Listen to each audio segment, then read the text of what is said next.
Hi hello ನಮಸ್ತೆ ಎಲ್ರಿಗೂ. ನಾನು ನಿಮ್ಮ ದಿವ್ಯಲೋಕ. ಮನಸ್ಸೇ ರಿಲ್ಯಾಕ್ಸ್ ಈ ಸ್ಟೋರಿಗೆ ಎಲ್ಲರಿಗೂ ಸ್ವಾಗತ. ಇವತ್ತು ನಾನು ಒಂದು ಒಳ್ಳೆ ಸ್ಟೋರಿ ಜೊತೆ ನಿಮ್ಮೆಲ್ಲರ ಜೊತೆ ಶೇರ್ ಮಾಡ್ತಾ ಇದ್ದೀನಿ. ನಾವು ಕೆಲವೊಂದು ಸಲ ಕೆಲವೊಬ್ಬರನ್ನ ಅವ್ರು ಮಾಡೋವಂಥ ಕೆಲಸದಿಂದ, ಅವರ ಬಟ್ಟೆಗಳನ್ನ ನೋಡಿ ಮತ್ತು ಅವರಿರೋ ರೀತಿಯನ್ನು ನೋಡಿ ಅವ್ರನ್ನ ನಾವು ಏನೋ ರೆಸ್ಪೆಕ್ಟ್ ಕೊಡದೇ ಇರ್ಬೋದು, ಅವ್ರನ್ನ ಏನೋ ಒಂಥರ ನೋಡ್ತೀವಿ. ಆದರೆ ಕೆಲವೊಂದು ಸಲ ಅವರಲ್ಲಿರ್ತಕ್ಕಂಥ ಹ್ಯುಮ್ಯಾನಿಟಿ ಇರ್ಬೋದು, ಅವರಲ್ಲಿರ್ತಕ್ಕಂಥ ಒಳ್ಳೆ ಮನಸ್ಸಿರ್ಬೋದು, ನಾವು ಅದನ್ನು ಗುರುತಿಸೋದೇ ಇಲ್ಲ. ಆದರೆ ಇಲ್ಲಿ ನಾನಿವತ್ತು ನಿಮ್ಮ ಜೊತೆ ಶೇರ್ ಮಾಡ್ಕೋಬೇಕು ಅಂತಿರೋ ಒಂದು ಸ್ಟೋರಿ ಏನಪ್ಪ ಅಂದರೆ, ಒಬ್ಬರು ನಾವೆಲ್ಲರೂ ನೋಡ್ತೀವಿ, ಈ ಚಪ್ಪಲಿ ಸ್ಲಿಪ್ಪರ್ಸ್ ಏನಾದರೂ ಅರ್ಧೋಗಿದ್ರೆ ಅದನ್ನು ಸ್ಟಿಚ್ ಮಾಡುವಂತಹ ಒಬ್ಬರು ಕೆಲಸಗಾರರನ್ನ ಅವರು ಸಾಮಾನ್ಯವಾಗಿ ಬಸ್ ಸ್ಟ್ಯಾಂಡ್ ರೋಡ್ ಸೈಡ್ಸಲ್ಲಿ ಇಲ್ಲೆಲ್ಲ ಕಡೆ ಇರ್ತಾರೆ ಅಲ್ವಾ. ಹಾಗೆ ಒಂದು ಹುಡುಗಿ ಬ್ಯಾಂಗ್ಳೂರಿನಲ್ಲಿ ಓದ್ತಿರ್ತಕ್ಕಂತಹ, ಅಂದರೆ ಒಂದು ಪಿ ಜಿಯಲ್ಲಿ ಯಾವುದೋ ಒಂದು ಸ್ಟಡಿಯನ್ನು ಪಿ ಜಿ ಕೋರ್ಸನ್ನು ಮಾಡ್ತಿರ್ತಕ್ಕಂತಹ ಪಿ ಜಿ ಹಾಸ್ಟೆಲ್ನಲ್ಲಿ ಇಟ್ಕೊಂಡು ತನ್ನ ಸ್ಟಡಿಯನ್ನು ಮುಂದುವರಿಸ್ತಿರ್ತಕ್ಕಂತಹ ಒಬ್ಬ ದಾವಣಗೆರೆ ಹುಡುಗಿ ಸ್ಟಡಿ ಮಾಡ್ತಿರ್ತಾಳೆ. ಅವ್ರ ಪೇರೆಂಟ್ಸ್ ಬಂದು ಸಿಂಗಲ್ ಪೇರೆಂಟ್ ಆಗಿರ್ತಾರೆ, ತಾಯಿ ಒಬ್ಬರೇ ಇರ್ತಾರೆ. ಅವಳನ್ನ ತುಂಬ ಕಷ್ಟಪಟ್ಟು ಓದಿಸ್ತಾ ಇರ್ತಾರೆ. ಅವಳು ಸಹ ಬ್ಯಾಂಗ್ಳೂರಲ್ಲಿ ಪಿ ಜಿನಲ್ಲಿ ಇಟ್ಕೊಂಡು ಅವಳು ಹೈಯರ್ ಸ್ಟಡೀಸ್ನ ಮಾಡ್ತಾಯಿರ್ತಾಳೆ. ಹೀಗೆ ಒಂದು ಸಲ ತಾಯಿಯಿಂದ ಒಂದು ಫೋನ್ ಕಾಲ್ ಬರುತ್ತೆ, ಈ ರೀತಿ ಏನೋ ಸ್ವಲ್ಪ ತೊಂದರೆ ಆಗಿದೆ, ಆದಷ್ಟು ಬೇಗ ನೀನು ಊರಿಗೆ ಬರಬೇಕು ಅಂತೇಳಿ. ಕಿದ್ದಾಗೆ ನೈಟಲ್ಲಿ ಅವಳು 1:30 ರಾತ್ರಿನಲ್ಲಿ ಏನು ಮಾಡ್ತಾಳೆ, ಬ್ಯಾಂಗ್ಳೂರು ಬಸ್ ಸ್ಟ್ಯಾಂಡ್ ಇದೆ, ಇಷ್ಟೊತ್ತಿನಲ್ಲಿ ಹೇಗೆ ಹೊರಡೋದು. ಸಡನ್ನಾಗಿ ಅವಳಿಗೆ ಕರೆ ಬಂದಿದ್ದರಿಂದ ಸ್ವಲ್ಪ ಆತಂಕನೂ ಆಗುತ್ತೆ, ಟೆನ್ಷನ್ನೂ ಆಗುತ್ತೆ. ಅಷ್ಟೊಂದು ರಾತ್ರಿಯಲ್ಲಿ ಹೊರಡೋದಕ್ಕೆ ಅವಳಿಗೆ ಸ್ವಲ್ಪ ಭಯನೂ ಆಗುತ್ತೆ. ಆದರೆ ಅವಳು ಹೊರಡಲೇಬೇಕಾಗಿರುತ್ತೆ. ಅವ್ರ ತಾಯಿ ಸಹ ಸ್ವಲ್ಪ ಮುಗ್ಧರಾಗಿರ್ತಾರೆ. ಅವ್ರಿಗೆ ಅವಳನ್ನ ಅಷ್ಟೊತ್ತಲ್ಲಿ ಕರಿಬೇಕಾ ಅಂದರೆ ಸಡನ್ನಾಗಿ ಅವಳಿಗೆ ವಿಷಯ ತಿಳಿಸ್ತಾರೆ. ಅವಳು ಆ ಸಮಯದಲ್ಲಿ ಹೊರಡಲೇಬೇಕಾಗಿರುತ್ತೆ, ರಾತ್ರಿ 1:30 ರಾತ್ರಿನಲ್ಲಿ. ಸರಿ ಅಂತೇಳಿ ಹೊರಡ್ತಾಳೆ, ಧೈರ್ಯ ಮಾಡಿ ಹೊರಡ್ತಾಳೆ. ಬಸ್ ಸ್ಟ್ಯಾಂಡಿಗೆ ಬರ್ತಾಳೆ, ಮೆಜೆಸ್ಟಿಕ್ಕಿಗೆ. ನೀವು ನೋಡ್ತೀರ, ಮೆಜೆಸ್ಟಿಕ್ಕಲ್ಲಿ ದೊಡ್ಡ ಸಾಗರ ಇದ್ದಾಗ ಅಲ್ಲಿ ಇಂತಿಂಥವ್ರು ಇರ್ತಾರೆ. ಅದರಲ್ಲೂ ಭಯ ಪಟ್ಕೊಳ್ಳೋಂಥ ಗೊತ್ತಿಲ್ಲದೆ ಇರ್ತಕ್ಕಂತಹ ಇನ್ನೋಸೆಂಟ್ ಹುಡುಗಿರಿದ್ರಂತ ಅವರನ್ನು ಮಿಸ್ಯೂಸ್ ಮಾಡ್ಕೊಳ್ಳೋರೇ ಜಾಸ್ತಿ ಇರ್ತಾರೆ. ಈಗಿನ ಕಾಲದಲ್ಲಿ ಹೆಣ್ಮಕ್ಳುಗಳು ಸ್ವಲ್ಪ ಧೈರ್ಯವಾಗಿ ಬೋಲ್ಡಾಗಿ ಎಷ್ಟೇ ಇದ್ದರೂ ಸಹ ಅವ್ರಿಗೆ ಪ್ರೊಟೆಕ್ಷನ್ ಇಲ್ಲ, ಅವ್ರಿಗೆ ಸರಿಯಾಗಿ ದಾರಿ ಗೊತ್ತಿಲ್ಲ ಅಂದರೆ ಅವರನ್ನು ಟ್ಯಾಕಲ್ ಮಾಡೋದಕ್ಕೆ, ಅವ್ರನ್ನ ಮಿಸ್ಯೂಸ್ ಮಾಡ್ಕೊಳ್ಳೋದಕ್ಕೆ, ಅವ್ರನ್ನ ಅಬ್ಸರ್ವ್ ಮಾಡ್ತಕ್ಕಂಥ ಎಷ್ಟೋ ಜನ ಇರ್ತಾರೆ. ಇದೇ ರೀತಿ ಅವಳು ಮೆಜೆಸ್ಟಿಕ್ಕಿಗೆ ಬರ್ತಾಳೆ.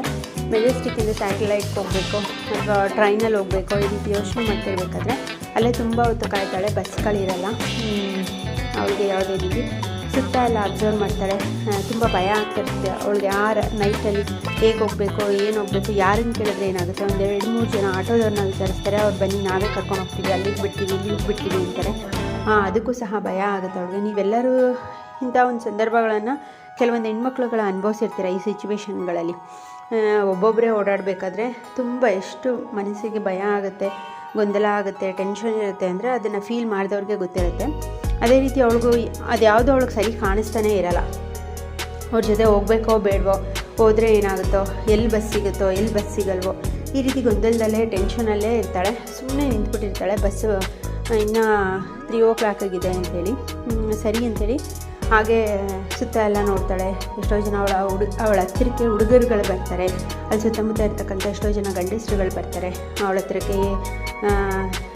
ಏನು ಒಬ್ಬಳೇ ಇದ್ದಾಳಲ್ಲ ಅಂಥೇಳಿ. ನೀವು ನೋಡಿರ್ತೀರ ಬ್ಯಾಂಗ್ಳೂರು ಮೆಜೆಸ್ಟಿಕ್ಕಲ್ಲಿ ಮತ್ತು ಬಸ್ ಸ್ಟ್ಯಾಂಡ್ಗಳಲ್ಲಿ ಒಬ್ಬರೇ ಇದ್ದರು ಅಂದರೆ ಸುಮ್ಮನೆ ಪಕ್ಕಕ್ಕೆ ಬಂದು ಕೂತ್ಕೊಳ್ತಾರೆ, ಇಲ್ಲ ಏನೋ ಮಾತಾಡ್ಸೋ ರೀತಿ ಬರ್ತಾರೆ. ಅವ್ರನ್ನ ಇನ್ನೂ ಅವ್ರ ಮುಖದಲ್ಲಿ ಆತಂಕ, ಭಯ, ಒಬ್ಬರೇ ಇದ್ದಾರೆ ಅಂದರೆ ಅವ್ರನ್ನ ಇನ್ನೂ ಚೆನ್ನಾಗಿ ಭಯಪಡಿಸೋದು ಅನ್ನೋದಕ್ಕಿಂತ ಅವರು ಸುಮ್ಮನೆ ಅವರನ್ನು ಮಾತಾಡ್ಸೋಕ್ಕಿರ್ಬೋದು. ಅಂದರೆ ಒಳ್ಳೆಯವರು ಇದ್ದಾರೆ, ಸಾಮಾನ್ಯವಾಗಿ ಒಬ್ಬರೇ ಇದ್ದಾರೆ ಅಂದರೆ ಈ ರೀತಿ ಕೆಲವೊಂದು ಸಲ ಆಗ್ತಿರುತ್ತೆ. ಅವ್ಳಿಗೆ ಅದರಿಂದ ಇನ್ನೂ ಟೆನ್ಷನ್ ಆಗ್ತಿರುತ್ತೆ, ಭಯ ಆಗ್ತಿರುತ್ತೆ. ಆದರೆ ಇದನ್ನೆಲ್ಲ ಅಲ್ಲಿ ಒಬ್ಬ ವ್ಯಕ್ತಿ, ಚಪ್ಪಲಿ ಹೊಲಿತಕ್ಕಂತಹ ಒಬ್ಬರು ವ್ಯಕ್ತಿ, ಇದನ್ನೆಲ್ಲವನ್ನು ಹುಡುಗಿ ಎಷ್ಟೊತ್ತಿಗೆ ಬಂದಲೋ, ಅವಳು ಏನು ಮಾಡ್ತಿದ್ದಾಳೆ, ಏನು ಹುಡುಕ್ತಿದ್ದಾಳೆ, ಇದನ್ನೆಲ್ಲ ಆ ವ್ಯಕ್ತಿ ಗಮನಿಸ್ತಾ ಕೂತಿದ್ದಾರೆ. ಆದರೆ ಅವರು ಅಂಥವ್ರು ಹೋಗಿ ಅವಳಿಗೆ ಸಹಾಯ ಮಾಡ್ತೀನಿ ಅಂದರೆ ಯಾರಾದರೂ ತಗೊಳ್ಳಲ್ಲ. ಆದರೆ ಈ ರೀತಿ ಗಮನಿಸ್ತಾ ಇರ್ತಾರೆ. ಕರೆಕ್ಟಾಗಿ ಒಂದು 2:10, 2:30 ಹಂಗೆ ಒಂದು ಹುಡುಗ ಇದೇ ರೀತಿ ಅವಳನ್ನ ವಾಚ್ ಮಾಡ್ತಿರ್ತಾನೆ. ವಾಶ್ರೂಮಿಂದ ಅವಳು ಆ ಕಡೆ ಎಲ್ಲ ಜೆಂಟ್ಸ್ ಟಾಯ್ಲೆಟ್, ಲೇಡೀಸ್ ಟಾಯ್ಲೆಟ್, ಅಲ್ಲಿಂದ ದೂರದಿಂದ ಅವಳನ್ನ ವಾಚ್ ಮಾಡ್ತಿರ್ತಾನೆ. ತುಂಬ ಹೊತ್ತಾಗಿದ್ದರಿಂದ ಅವಳು ಬಂದಿದ್ದು, ಇನ್ಯಾರೂ ಅವಳ ಜೊತೆ ಬರಲ್ಲ. ಅವಳು ಏನಕ್ಕೋ ವೆಯ್ಟ್ ಮಾಡ್ತಿದ್ದಾಳೆ. ಅವಳನ್ನ ಹೇಗಾದರೂ ಮಾಡಿ ನನ್ನ ಜೊತೆ ಕರ್ಕೊಂಡು ಹೋಗಬೇಕು ಅಂತ ಅನ್ಕೋತಿರ್ತಾನೆ. ಅದೇ ಸಮಯಕ್ಕೆ ಅವಳು ಎಲ್ಲ ವಿಚಾರಿಸ್ಕೋತಾ ಇರ್ತಾಳೆ. ಅಲ್ಲಿ ಹೋಗಿ ಬಸ್ ಸ್ಟ್ಯಾಂಡ್ ಹತ್ರ ಪೊಲೀಸರುಗಳು ಸ್ವಲ್ಪ ಹೊತ್ತಿರ್ತಾರೆ, ಆಮೇಲೆ ಅವರು ಅವ್ರ ಕೆಲಸಕ್ಕೆ ಅಂತೇಳಿ ದೂರ ಹೋಗ್ಬಿಡ್ತಾರೆ. ಅಲ್ಲಿ ಟಿ ಸಿಗಳನ್ನ ಇರ್ಬೋದು, ಎಷ್ಟೊತ್ತಿಗೆ ಬಸ್ ಬರುತ್ತೆ, 3:30 ಬರ್ಬೋದಮ್ಮ, ವೆಯ್ಟ್ ಮಾಡು ಅಂತ ಹೇಳಿರ್ತಾರೆ. ಹಾಗಾಗಿ ಅವಳು ಬಸ್ ಸ್ಟ್ಯಾಂಡಲ್ಲೇ ಕೂತ್ಕೊಂಡು ವೆಯ್ಟ್ ಮಾಡ್ತಿರ್ತಾಳೆ. ವೆಯ್ಟ್ ಮಾಡ್ತಿರ್ಬೇಕಾದ್ರೆ ಹೀಗೆ ಒಂದು ಹುಡುಗ ಬರ್ತಾನೆ ಅವಳ ಹತ್ರ. ನೀವು ಎಲ್ಲಿಗೆ ಹೋಗಬೇಕು ಏನು ಎಲ್ಲ ವಿಚಾರಿಸ್ಕೊಳ್ತಾನೆ. ಈ ರೀತಿ ವಿಚಾರಿಸ್ಕೊಳ್ತಿರ್ಬೇಕಾದ್ರೆ ಬನ್ನಿ ನಾನು ಕರ್ಕೊಂಡು ಹೋಗ್ತೀನಿ ನಿಮ್ಮನ್ನ, ನಾನು ರೂಟ್ ಗೊತ್ತಿದೆ. ಅವಳಿಗೆ ಆ ಹುಡುಗನ ಜೊತೆ ಹೋಗಬೇಕೋ ಬೇಡವೋ ಒಂದು ಗೊತ್ತಾಗ್ತಾರಲ್ಲ, ಭಯ ಆಗ್ತಿರತ್ತೆ. ಆವಾಗ ಏನು ಮಾಡ್ತಾನೆ, ತುಂಬ ಫೋರ್ಸ್ ಮಾಡ್ತಿರ್ತಾನೆ ಅವಳನ್ನ. ನೀವು ಇಲ್ಲಿ ಕೂತ್ರೆ ಯಾವ ಬಸ್ಸು ಬರೋಲ್ಲ, ನಾನು ಕರ್ಕೊಂಡು ಹೋಗ್ತೀನಿ, ಸರಿಯಾಗಿ ನಿಮ್ಮನ್ನು ನಾನು ತಲುಪಿಸ್ತೀನಿ, ನೀವು ಎಲ್ಲಿಗೆ ಹೋಗಬೇಕು ಏನು. ಅವಳು ಇನ್ನೊಂದು ಜಾಗಕ್ಕೆ ಎದ್ದೋಗಿ ಇನ್ನೊಂದು ಕಡೆ ಕೂತ್ಕೊಂಡು ಅವಳನ್ನು ಬಿಡ್ತಿರಲ್ಲ. ಮತ್ತೆ ಅಲ್ಲಿಗೆ ಬರ್ತಾನೆ, ಅಲ್ಲಿ ಮಾತಾಡಿಸ್ತಾನೆ. ಅಲ್ಲಿ ಅವಳನ್ನ ಫೋರ್ಸ್ ಮಾಡ್ತಿರ್ತಾನೆ, ನೀವು ಎಲ್ಲಿಗೆ ಹೋಗಬೇಕು ಏನು ಅಂತ. ಅವಳು ಏನು ಮಾತಾಡದೆ ಬೈದಲ್ಲಿ ಸುಮ್ಮನೆ ಕೂತಿರ್ತಾಳೆ ಆ ಹುಡುಗಿ ಪಾಪ. ಅಷ್ಟರಲ್ಲಿ ಇದನ್ನೆಲ್ಲ ಗಮನಿಸ್ತಿದ್ದಂತಹ ಸ್ಲಿಪ್ಪರ್ನ ಸ್ಟಿಚ್ ಮಾಡ್ತಕ್ಕಂತಹ ಚಪ್ಪಲಿ ಹೊಲಿತಕ್ಕಂತಹ ವ್ಯಕ್ತಿ ಏನು ಮಾಡ್ತಾನೆ, ಸ್ವಲ್ಪ ಹೊತ್ತು ತುಂಬ ನೋಡ್ತಾನೆ. ಅವಳನ್ನು ತುಂಬ ಫೋರ್ಸ್ ಮಾಡೋವರೆಗೂ ವೆಯ್ಟ್ ಮಾಡಿ ಆಮೇಲೆ ಹತ್ತಿರಕ್ಕೆ ಬರ್ತಾನೆ. ಹತ್ತಿರಕ್ಕೆ ಬಂದು ಆ ಹುಡುಗನಿಗೆ, ನೀನು ಯಾರಪ್ಪ, ನೀನು ಯಾಕೆ ಆ ಹುಡುಗಿನ ಆವಾಗಲಿಂದ ನಾನು ಅಬ್ಸರ್ವ್ ಮಾಡ್ತಾಯಿದ್ದೀನಿ, ನೀನು ಯಾಕೆ ಆ ಹುಡುಗಿ ಹಿಂದಿಂದನೇ ಹೋಗ್ತಿದ್ಯಾ, ಆ ಹುಡುಗಿ ಎಲ್ಲಿ ಕೂತ್ಕೊಳ್ತಾಳೆ ಅಲ್ಲಿ ಕೂತ್ಕೊಳ್ತೀಯಾ ಅಂತ ಕೇಳ್ತಾನೆ. ನೀನು ಯಾರಪ್ಪ, ನೀನು ಯಾರು ಅಂತ ಕೇಳಿದ್ದಕ್ಕೆ ಅವನ ಸಾಮಾನ್ಯವಾಗಿ ಸ್ಲಿಪ್ಪರಲ್ಲಿ ಅವ್ರು ಹೇಗಿರ್ತಾರೆ ನೋಡಿರ್ತಾರೆ, ತುಂಬ ಕೊಳೆ ಬಟ್ಟೆಯನ್ನು ಹಾಕ್ಕೊಂಡಿರ್ತಾರೆ. ಅವರು ಅಂಥ ಇದಾಗಿರಲ್ಲ, ಅಂದರೆ ಚೆನ್ನಾಗಿರೋರು ಇರ್ತಾರೆ. ಬಟ್ ಆ ಹುಡುಗ ಏನು ಮಾಡ್ತಾನೆ, ಅವ್ರನ್ನ ತಳ್ಳಿಬಿಡ್ತಾನೆ. ನೀನು ಯಾರು ಕೇಳೋದಕ್ಕೆ, ನಿನಗೇನಾಗಬೇಕು, ನೀನು ಇಲ್ಲಿಂದ ಹೊರಡು ಅಂತ. ಆದರೆ ಆ ಮನುಷ್ಯ ಹೆದರ್ಕೊಳ್ದೆ ಆ ಹುಡುಗಿ ಹತ್ರ ಇನ್ನೊಂದು ಮಾತಾಡಿದ್ರು, ನಾನು ಪೊಲೀಸಿಗೆ ಕಾಲ್ ಮಾಡಬೇಕಾಗತ್ತೆ, ಇಲ್ಲಿ ಇರೋರ್ನೆಲ್ಲ ನಾನು ಜೋರಾಗಿ ಕರಿಬೇಕಾಗತ್ತೆ ಅಂತ. ಸೊ ಆ ಹುಡುಗ ಏನು ಹೇಳ್ತಾನೆ, ಬ್ಯಾಂಗ್ಳೂರಲ್ಲಿ ಯಾರೂ ಬರೋಲ್ಲ, ಇಷ್ಟೊತ್ತಿನಲ್ಲಿ ನೀನು ಕರೆದ್ರು ಯಾರೂ ಬರೋಲ್ಲ, ಸೊ ಇಲ್ಲಿಂದ ನೀನು ಹೊರಡು, ನನಗೆ ಅವಳನ್ನ ಕರ್ಕೊಂಡು ಹೋಗಬೇಕು ಅಷ್ಟೇ, ಅವಳು ಎಲ್ಲಿ ಹೋಗಬೇಕು ಅಂತ ನನಗೆ ಗೊತ್ತು, ನಾನು ಕರ್ಕೊಂಡು ಹೋಗ್ತೀನಿ ಅಂತ. ಬಟ್ ಆ ಚಪ್ಪಲಿ ಹೊಲಿತಕ್ಕಂಥ ಆ ಮನುಷ್ಯ ಆ ಹುಡುಗಿನ ಅಬ್ಸರ್ವ್ ಮಾಡಿ, ಬಾರಮ್ಮ ನೀನು ಹೆದರ್ಕೊಳ್ಬೇಡ, ನಾನು ಇದ್ದೀನಿ, ನೀನು ನನ್ನ ಜೊತೆ ನಿನಗೆ ಬಸ್ ಬರೋವರೆಗೂ ನೀನು ಎಲ್ಲಿಗೆ ಹೋಗಬೇಕು, ಈ ಹುಡುಗನ ಜೊತೆ ನೀನು ಹೋಗಬೇಡ, ತುಂಬ ಅಪಾಯ, ಬ್ಯಾಂಗ್ಳೂರಲ್ಲಿ ತುಂಬ ಕಷ್ಟ ಇದೆ, ಯಾರು ಕರೀತಾರೆ ಅವ್ರ ಜೊತೆ ಹೋಗಬಾರ್ದು, ನಿನಗೆ ನನ್ನ ಜೊತೆ ಬರೋದಕ್ಕೆ ಭಯ ಆದರೆ ನಂದು ಅಲ್ಲಿ ಶಾಪ್ ಇದೆ, ಚಪ್ಪಲಿ ಹೊಲಿತಕ್ಕಂಥ ಶಾಪ್ ಇದೆ, ಅಲ್ಲಿ ಬಂದು ನನ್ನ ಹತ್ರ ಕೂತ್ಕೋ, ನಾನು ಆಮೇಲೆ ನೀನು ಎಲ್ಲಿಗೆ ಹೋಗಬೇಕು ಏನು ಅದನ್ನು ನಾನು ತಲುಪಿಸ್ತೀನಿ, ನನ್ನ ಬಗ್ಗೆ ಭಯ ಪಡಬೇಡ ಅಂತೇಳಿ ಪಾಪ ಆ ಹುಡುಗಿನ ಕರ್ಕೊಂಡೋಗಿ ತನ್ನ ಶಾಪಲ್ಲಿ ಕೂರಿಸ್ಕೊಳ್ತಾನೆ, ಅಲ್ಲೇ ಹತ್ತಿರದಲ್ಲಿರ್ತಕ್ಕಂಥ.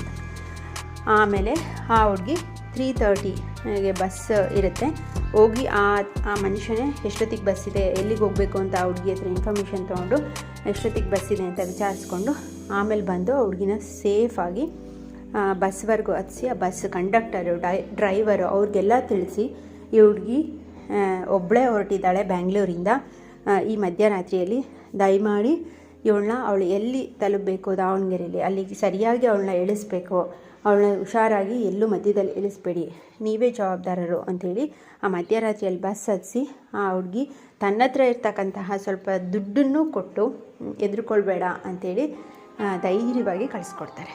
ನೋಡಿ ಎಂತೆಂಥ ಇಂಥ ಒಂದು ಸಮಾಜದಲ್ಲಿ ನಾವು ಯಾರನ್ನು ತುಂಬ ಕೀಳಾಗಿ ನೋಡ್ತೀವಿ, ಯಾರನ್ನು ನಾವು ಕನ್ಸಿಡರ್ ಮಾಡಲ್ಲ, ಅವರಿಂದ ಏನೂ ಆಗಲ್ಲ ಅಂದ್ಕೊಂಡಿರ್ತೀವೋ ಅವರಲ್ಲಿ ಇರ್ತಕ್ಕಂಥ ಕೆಲವೊಂದು ಮಾನವೀಯತೆ ಗುಣಗಳನ್ನ ನಾವು ಗುರುತಿಸಿರಲ್ಲ.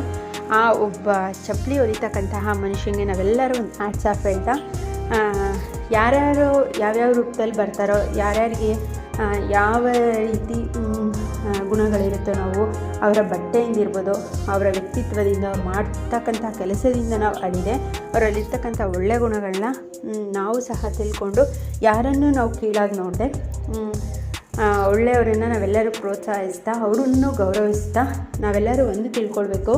ಇದರಿಂದ ಏನಪ್ಪ ಅಂದರೆ ಸಾಮಾನ್ಯವಾಗಿ ಕೆಲವೊಂದು ಸಂದರ್ಭಗಳಿರುತ್ತೆ, ಈಗಿನ ಹೆಣ್ಮಕ್ಳುಗಳು ಯಾವುದಕ್ಕೂ ಎದುರ್ಕೊಳ್ದೇ ಇರ್ತಕ್ಕಂಥ ಹೆಣ್ಮಕ್ಳು ಇದ್ದಾರೆ, ಮಧ್ಯರಾತ್ರಿಯಲ್ಲೆಲ್ಲ ಓಡಾಡ್ತಾರೆ.